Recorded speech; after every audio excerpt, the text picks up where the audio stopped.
nak pergi melawat rumah dorang Faiz dulu. Jom kita tengok apa yang dorang Faiz masak hari ni. Mana kau masak ni, Faiz? Ni aku masak ni. Banyak lah masakan dia. Hari ni ada buat nasi Arab lah. Aku masak tadi, letih dah masak ini. Tu siap berbahagi memang siap masak kemah ni. lah. Cara masakan ni memang semua adil lah. Tadi masak, lepas tu dah buat apa? Beli mangkuk ni lah nak kasih orang kat jiran sebelah kan. Lepas tu kuih samosa ni pun tadi aku masak tadi. Okey lah, cukup lah untuk mangkuk sikit lah. Tak boleh makan kenyang sangat. Yang satu yang ni kurma ni pun tadi aku tanam. Aku ambil kat belakang rumah. Bukan belakang rumah, sini je. Ni pokok kurma. Tu pokok kurma. So memang dah terbukti kurma ada dekat sini. Kita nak pergi buang sampah. Jangan tengok sampah. Okey, sampah tak nak tunjuk. Kau buang sampah dulu, nanti kita tour taman pokok kurma kau, Faiz. Okey. Jom kita tour nanti. Kita tour bersama Faiz. Kita tengok ladang kurma dia. Apa yang dia tanam dan berapa lama masa dia tanam. So sekarang ni kita nak tour dengan tuan punya tanah lah. Untuk kita tengok kurma yang ada dekat depan rumah dia. Yes. Ini kurma ni kita tak panggil kurma yang ada depan rumah tau. Ini ladang kurma lah. Kita ada 30 batang pokok kurma. Yang ni 10, yang ni 20. Belakang sana 30 lah, 30 batang. Jauh, banyak ni. Banyak kan? Kalau kita tengok kat sini pokok kurma ni, ini aku tanam, aku duduk sini ada dalam 60 tahun lah. Pokok ni tinggi ni je lah. Yang ni yang lupa ambil bang.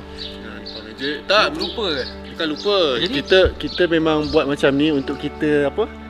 Asinkan dia dengan menggunakan pasir-pasir sekitar. Dia akan Awet ke apa ni? Awet. Kita nak Dah masak keping dah rupa dia. ni boleh makan lah ni. Aku rasa boleh makan ni. Tapi sebab puasa kan, tak boleh makan lah benda tu. Ni waktu aku kecil dulu, waktu aku baby tu, aku tinggal kat sini lah, aku tidur sini. Ya, 60 tahun kot. Sekarang umur berapa kan? Umur sekarang ni lah, 60 tahun lepas lah tanam pokok ni. Maknanya umur aku 78 macam tu lah. Tapi abang dah Pak muda. Okey. Pak muda Alhamdulillah, itu rezeki lah yang Tuhan bagi kat dia kan. Kita ada buat puding Khairul Aming sebenarnya. okey. Puding karamel Khairul Aming. Sampai dekat sini juga viralnya puding Khairul Aming tu. Daripada Malaysia sampai ke Saudi lah. Ni kawasan Oh, ni campfire ni. Ni abang punya ni lah ni kan. Ni campsite. untuk ni klien datang customer Ini nak healing kan. Kita kawasan ni, kita ada small gym lah. Nampak kita ada buat lah benda-benda ni kan. Bulan puasa ni kita kurang sikit lah. Nampak pakai lengan panjang. Kalau pakai lengan pendek nampak lah sikit dia punya shape tu. Betul tu. Kita nak tengok puding karamel tadi saja susun lah. Mari kita tengok yang puding karamel abang. Siapa yang masak abang? Abang Dia punya chef. Saya import daripada Johor Bahru. okey. Daripada Keluang. Nama dia Chef Akil Ludin lah nama dia. Mari kita tengok apa chef Akil. Dia chef tengah sediakan tempat makan ni sebab kita dah nak buka ni. Rumah bersepah sikit lah. Tak apa. Bersepah lah. Bibi malas lah sebenarnya. Chef Akil Ludin kita dah masak puding karamel. Chef. Tengok. Rahsia. Tu dia. Nampak dah. Malam nanti baru kita nampak ni kejadian dia kan. Malam nanti ke? Buka ni ya. Dah boleh ke ni nak ni? Boleh dah kot kan? Boleh lah. Okey, chef ni saya import daripada Keluang Johor. Maknanya kita ambil dia daripada dia kecil lagi. Waktu tanam pokok kurma tu, kita jumpa dia macam datang ikut. Masak sekali je. So dia datang ikutlah. So tugas hari-hari masak puding karamel. Cari apa chef? Cari talam. Talam. Nah ni kita ada talam. Hanya tuan rumah je tahu dekat mana talam. Macam mana chef ni boleh tak tahu? Ni mesti tuan rumah suka nak. Talam ni. Boleh? Tak boleh talam ni. Ni ada texture mat. Tak boleh. Kita ada talam India lah. Ni talam India. Kita basuh sikit lah. Bibit malas tu. Mana bibik? Bibit ni. Aduh, bibik tak ada lah.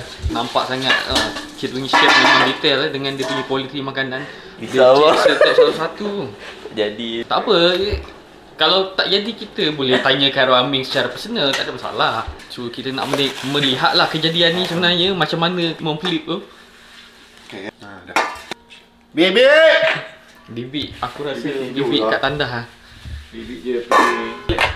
dah bunyi tak? Dengar? Dengar kan? Bunyi tu menandakan bunyi kejayaan. Dengar. Tengok kejayaan tu kau mata mata kita. Ini dipanggil Saudi Maklubah. Terbalik. Tak jadi. It's okay. Jadilah tu. Boleh lah. Dia tak jadi ikut bontok tau. Tengok bontok kecil. Bila keluar bontok yang besar. Dia melepek. Dia memang tak boleh. Dia tak boleh. Jangan paksa dia. Dia tak boleh. What's Jangan that? letakkan bulu awal lagi. Maknanya malam. Okey tu. Okay lah tu. Kita jemput lah orang kampung datang. Ambil susu 2 seorang lah. Nak rasa-rasa kan. Boleh. Tak ada masalah lah. Mana yang ada. Mana yang ada lah. Dia rasa kita taburkan kurma sikit atas Maklumlah kita berada dekat ladang kurma. Okay, satu yang nak cakap. Carol Ming, kita buat jadi. Jadi pala hangguk. Okay, sekarang dah pukul 5.33. Kita dah ready untuk berbuka puasa. Apa-apa nanti kita share lagi. Apa pula segmen malam ni.